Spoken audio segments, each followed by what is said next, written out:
Hello guys, how are you all doing? Today we'll be looking at a brilliant game between Vishwanath and Anand and Borris Gelfand. The game was played in the Legends of Chess tournament, and it was in this win. Anand got led to his first match victory in the tournament.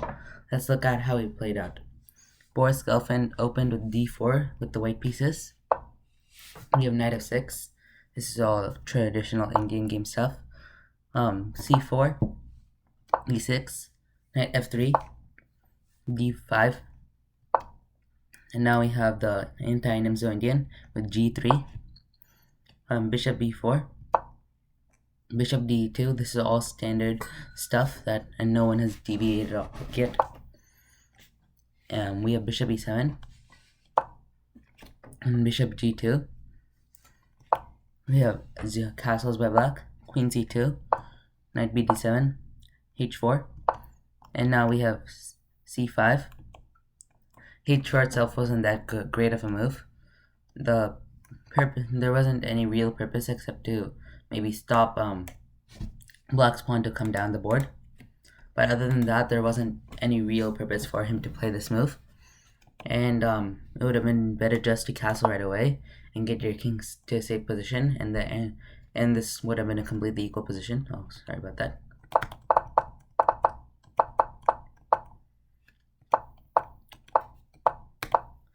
And now after h4 we have c5, which is also an accuracy. First, the better move would have been to take here first, and of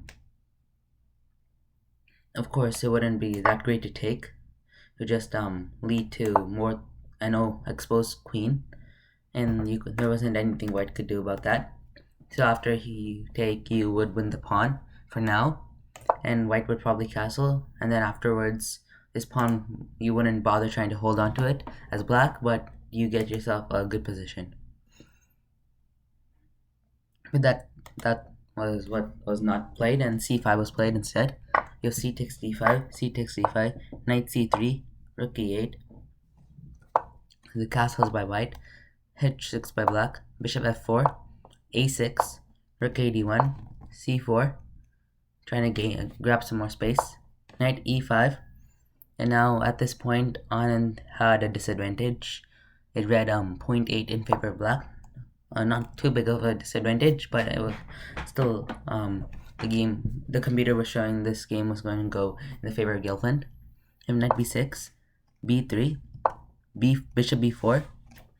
This is an accuracy. It would have been better to take the pawn because bishop b4, as you will see, would lead.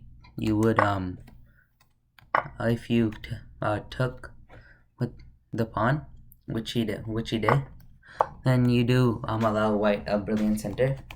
That's the reason you want to take in this position. You want to take c takes b3 first, because after he retakes,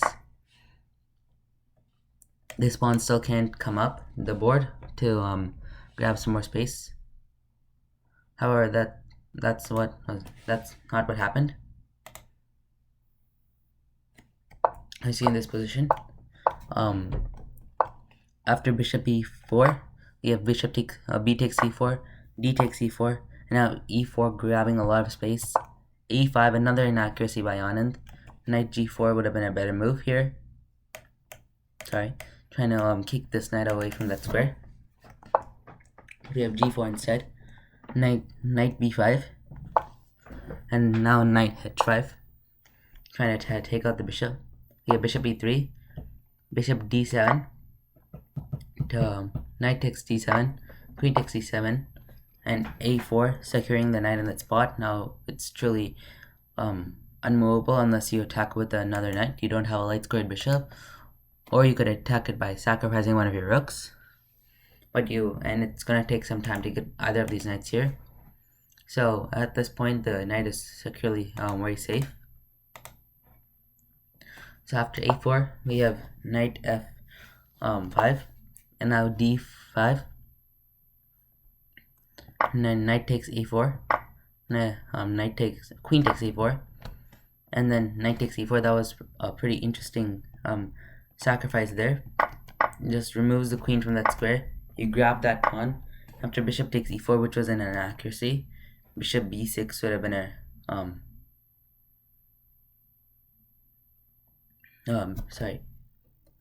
bishop b6 would have been a better move here, just grabbing some space.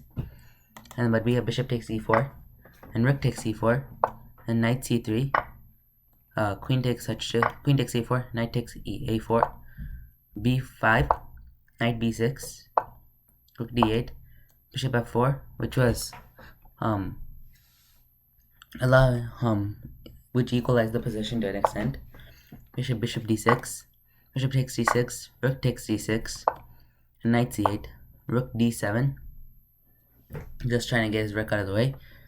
And now d6, we have c3, just bringing your passed pawns down the board. Rook d5, b4, and now of course it's not wise to push down the board more because black simply comes along and snaps up one of your pawns. So b4, knight b6, attacking the rook. Now we have rook d8, d7. Now this pawn is one step away from queening. And we have rook e6, knight a4, and this now at this point, due to Anand's brilliant defensive position, the game has been equalized again. It used to be in the favor of Gelfand, even going up to +2, but now it's back at 0.0. Your rook c6, knight c5, rook c7, rook e5. This was a mistake, and it wasn't too big of a mistake because the game is still equal, but it just is a positional error, and bringing your king out would have been a better move. Of course, the intent of this rook e5 move is to threaten rook e8 check, and then after takes, well, we could even play it out. Let's say he just kept pushing his pawns, then we'd have check, takes, queen, and this would have been unstoppable, and there wouldn't be anything black could do about it. So after rook e5, we have king h7, and then rook a1. This was the mistake that cost Borris the game. We have a5, which was the correct move. The purpose of this move is simple. So if you take with the knight, you simply grab this pawn on d7, and if you take with the rook, we'll see what happens in the game. And now c2, just pushing your pawn. We have rook a1, then rook takes d7. This was another sacrifice, and it practically secured the game for Anand because he stops the only threat to his position, and while he does lose the rook and he's a rook down, this rook is threatening to come to d1, and fork both the king and the rook, and there's again nothing white can do about it unless he defends. So we have now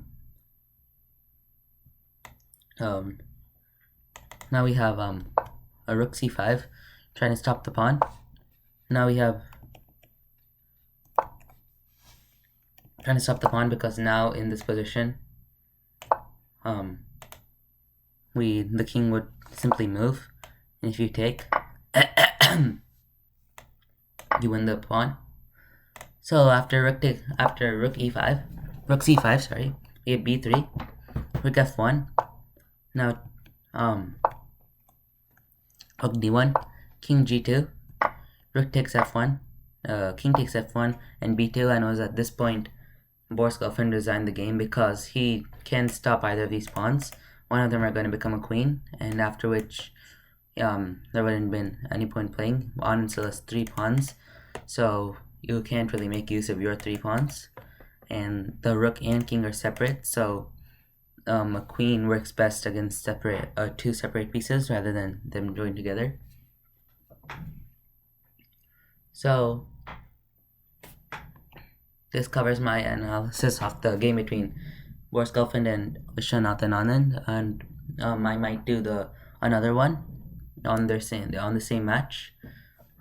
Be sure to support my channel by subscribing here, and please remember to watch my previous videos over there. Also, you can Leave your ideas for future videos and game analysis in the comments below. And I'll see you all next time. Thanks for watching.